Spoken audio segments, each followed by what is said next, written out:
प्रभात किरण ma'am, Reena सरकेट ma'am, अपने वर्मा जी, LD. Verma जी, प्रताप वर्मा जी, राकेश मोक्ता जी, इंदु शर्मा जी, हेमता जी, इस जो आपकी 7 दिवसीय जो ये आपके राष्ट्रीय सेवा योजना का जो ये शिविर आपका लगा है, इसमें सबसे पहले मैं धन्यवाद करना चाहूँगा प्रभात किरण मैम का कि इन्होंने मुझे एक स्रोत व्यक्तित्व के रूप में आपके समक्ष अपने विचार साझा करने के लिए यहाँ पर आमंत्रित किया है।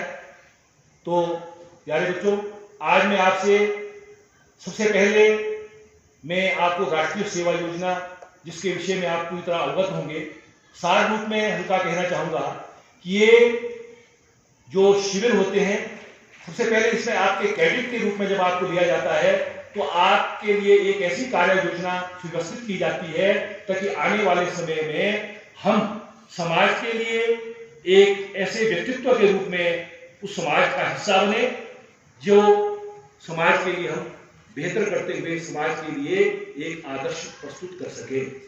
समाज एक भौगोलिक सीमा के भीतर रहने वाले बृहत्तम व्यक्तियों का एक बृहत्तम पुंज होता है, अर्थात इसमें बहुत सारे लोग आते हैं। परिवार, एक परिवार आता है, 10 परिवार आते हैं, एक प्रदेश आता है, पूरा देश का समूह बनता है, संप्रदाय, छोटी बड़ी इकाई को लेके ये बनता है।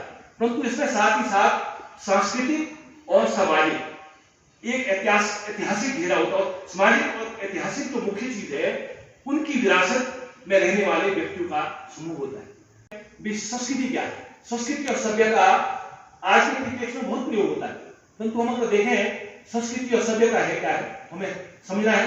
देखिए, सबसे पहले अगर मैं संस्कृति से थोड़ा पीछे हटूं, संस्कृत क्या है, एक संस्कृत व्यक्ति क्या है? तो प्यारे बच्चों, संस्कृत व्यक्ति वो होगा जिसने कुछ समाज के लिए ऐसा कुछ चीज दी है जो समाज के लिए उपयोगी है, कल्याणकारी है। संस्कृति जब अपना दायरा बहुत विस्तृत कर देती है तो वो क्या बनता है? आप बोले शाबाश, सभ्यता का रूप लेती है। वो क्या लेती है? वो सभ्यता का रूप लेती है। अब हम एक देखें, अब एक व्यक्ति है, उसने एक आविष्कार किया, मैंने बोला बल्ब का आविष्कार किया, तो वो हम और आपके हित में था।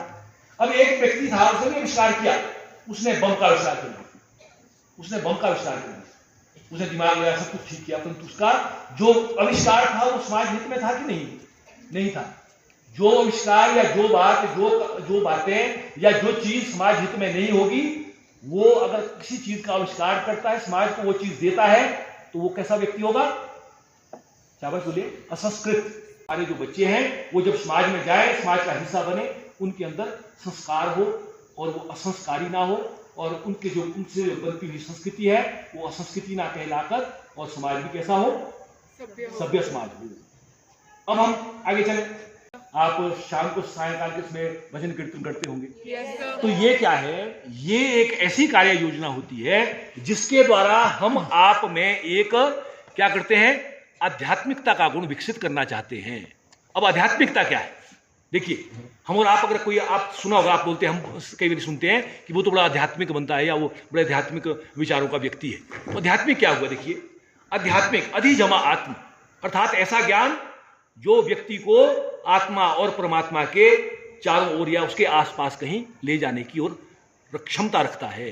जैसे अब मैं बोलूं, सबसे पहले जिस व्यक्ति के अंदर यह विचार आ गया सबसे कि भी आस्तिकता का गुण, आस्तिकता क्या हुई? तो हम पढ़ते हैं एक शब्द में, अगर आपने वाक्यांश में एक शब्द में आपने पढ़ा होगा, 10वीं तक भी पढ़ा होगा, जो व्यक्ति ईश्वर में विश्वास रखता हो, क्या बोलते हैं? आस्तिक।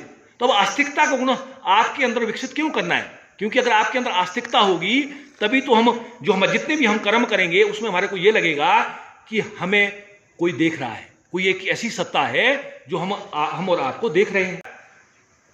ईश्वर भक्ति, ईश्वर भजन, ईश्वर संकीर्तन, ईश्वर का स्मरण, और जो भी बात की कि भी सच्चाई, जीवन में सच्चाई को स्वीकार करना, बुराई को छोड़ना, दूसरे की सहायता करना, ये सारी चीजें, ईमानदारी, ये सारी जो आत्मनिष्ठा से जुड़ी हुई है। आत्मा का पर जिसको विश्वास होगा वैसा करेगा। कोई जानवर ललायत हो रहा है हरी पत्ती की ओर, आपको लगा ये पहुंच नहीं पा रही, इसकी जीभ या खुद पहुंच नहीं पा रहा है, आपने वो टहनी तोड़ी, उस जानवर के समक्ष रख दी, वो जब उस चारों से उसको खाएगा, आपने देखना, आपको अगर संतोष मिलना शुरू हो गया तो समझ लो हमारे अंदर वो गुण आध्यात्मिकता जिसकी हम बात करें वो कहीं ना कहीं आपके अंदर आ रही है। प्रेम क्या है? प्रेम तो स्वाभाविक इस कार्य पर कोई आधारित नहीं है। कोई हमारे को अच्छा लग गया, उस व्यक्ति से हमारे को प्रेम हो गया, उसमें उसका कुछ भी सुंदरता ही मैं लेता हूं, वो सुंदर है, हमारे को अच्छा लग गया। परंतु जो श्रद्धा की बात है, श्रद्धा का एक खास गुण है कि श्रद्धा में क्या होना चाहिए, वो व्यक्ति किसी खास गुण, उसके पास कुछ ऐसे गुण है जो दूसरे के व्यक्ति के पास नहीं है। वो उन गुणों के प्रति आकृष्ट होकर हम उसके प्रति नतमस्तक हो जाते हैं, वो श्रद्धा है। जैसे मैं आपको उदाहरण देके स्पष्ट करूं, गुरु का उदाहरण मैं पहले दूं। भैया कोई गुरु ऐसा, आपको 10 गुरु, या मैं अपनी बात करूं, मेरे को आज तक कोई मतलब 100 अध्यापकों ने पढ़ाया होगा, परंतु किन्हीं 2, 4 या 10 अध्यापकों का ऐसा भी कुछ योगदान रहा होगा, जो अगर 100 की भीड़ में भी वो खड़े होंगे तो मैं एकाएक नतमस्तक हो जाऊंगा, मैं अपने को रोक नहीं पाऊंगा, मुझे पता लगा मैं कब उनके पांव में झुक गया। तो वो है श्रद्धा। क्यों हुई वो श्रद्धा? क्योंकि उन्होंने कुछ मेरे जीवन के लिए कुछ ऐसा दिया, या उनके पास कुछ ऐसा था जिसके प्रति मैं नतमस्तक हुआ या हुई। क्लियर? उसके बाद देखें, श्रद्धा होगी, मातृ भक्ति है, वो भी हुई है कि माता के प्रति श्रद्धा।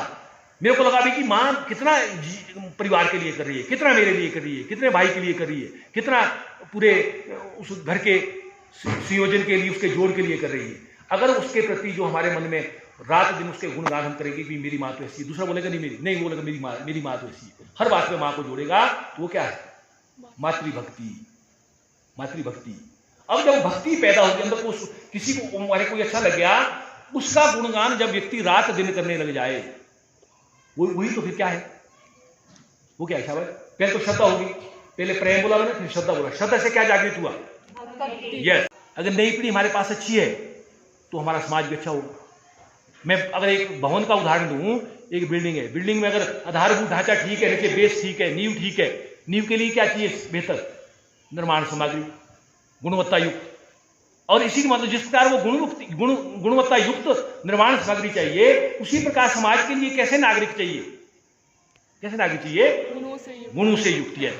इन शिविर के माध्यम से हम परस्पर सहयोग, नेतृत्व की भावना, व्यक्तित्व निर्माण इत्यादि विभिन्न जो हमारी पोटेंशियल्स होते हैं अपने, जो उसको निखारने का हमें अवसर प्राप्त होता है।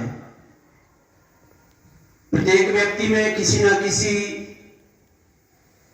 तरह की कोई ना कोई खूबी होती है, तो हमारा काम है यहाँ आपसी समन्वय बिठा करके हमें एक दूसरे से सीखना है। किसी को नीचा दिखाने की कोशिश नहीं करनी है, बल्कि क्या करना है? उसे प्रोत्साहित करना है और अहम को छोड़ना है। सबसे बड़ी बात है नॉट मी बट यू। आप जितना मर्जी काम कर रहे हैं, अपने आप को श्रेय लेने की कोशिश नहीं करनी है। आपने जो भी कार्य किया है उसका श्रेय आपने दूसरों को देना है, दूसरों से ही उसकी शुरुआत करनी, क्योंकि मतलब अहम आपको इसके लिए छोड़ना पड़ेगा। ज्यादा नहीं कहूंगा। शेष दिवस के लिए आपको बहुत बहुत शुभकामनाएं, और मैडम प्रभात की उनको भी काफी धन्यवाद हूँ जिन्होंने मुझे यहाँ पर मौका दिया। जय NSS।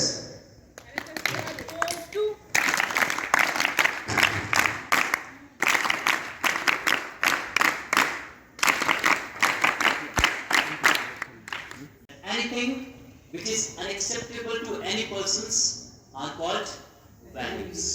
हम कई बार कहते थे कि एग्जाम्पल के तौर पे कि आपको छोटे बच्चों को परेशान नहीं करना चाहिए, ठीक है, और किसी गरीब के ऊपर हंसना नहीं चाहिए, हमें नेशन सर्विस करनी चाहिए, पेरेंट्स की बात माननी चाहिए, बुजुर्गों के साथ बैठ के बात करनी चाहिए, गुरुजनों की आज्ञा का पालन करना चाहिए। Means all these things tells about values. If you are doing something opposite of all these three things, it means you are doing something which is not acceptable to the society. Society में, परिवार में, या फिर किसी भी दूसरे आदमी को जो चीज हर्ट करती हो, जो चीज अच्छी नहीं लग रही हो, जो किसी दूसरे के राइट को एक्सप्लॉइट करता हो, या फिर उसकी अनऑथराइज्ड एंट्री किसी की भी लाइफ में या किसी के भी राइट्स में करते हो, तो these are not values, these are unacceptable. So anything which is acceptable, anything which is good are values.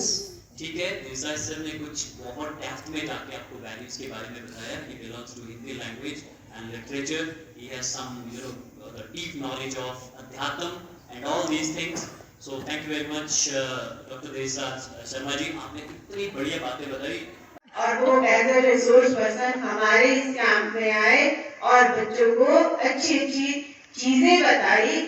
और आप सबसे अब उम्मीद करते हैं हम कि जैसे उन्होंने बताया सहयोग, ठीक है, संवेदनशीलता, ईमानदारी, आपसी प्रेम, श्रद्धा, ये सारी मॉरल वैल्यूज आप इन 7 दिनों में, वैसे तो पूरा जीवन भी कई बार कम पड़ जाता है, तो उम्मीद करती हूँ कि इन 7 दिनों में इन सभी चीजों को अपने अंदर, ऑलरेडी आपके अंदर, उनको और ज्यादा विकसित करें।